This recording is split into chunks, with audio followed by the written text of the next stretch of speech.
Get your free copy of the complete tutorial at www.teachucomp.com/free. To view the optional feature settings in Windows 11, open the Settings app window and then click the Apps button at the left side of the screen to show the app settings for your computer to the right. Then click the Optional Features button to the right to show the optional feature settings at the right side of the Settings app window. To add an optional feature in Windows 11, click the View Features button in the Add an Optional Feature Setting button to open an Add an Optional Feature window. Then check the checkbox for the optional feature to install and click the Next button in the Add an Optional Feature window.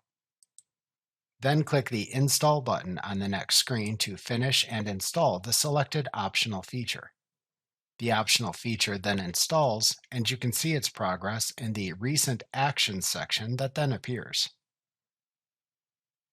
After installation finishes, the optional feature then appears in the Installed Features section.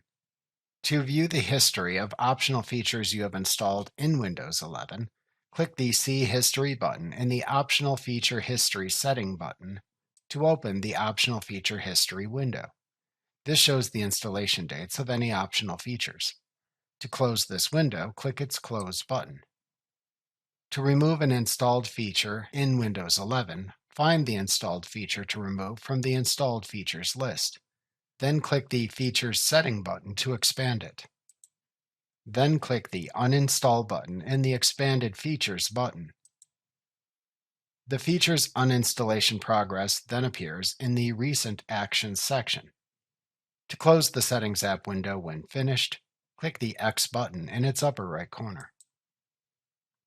Like what you see? Pick up your free copy of the complete tutorial at www.teachucomp.com/free.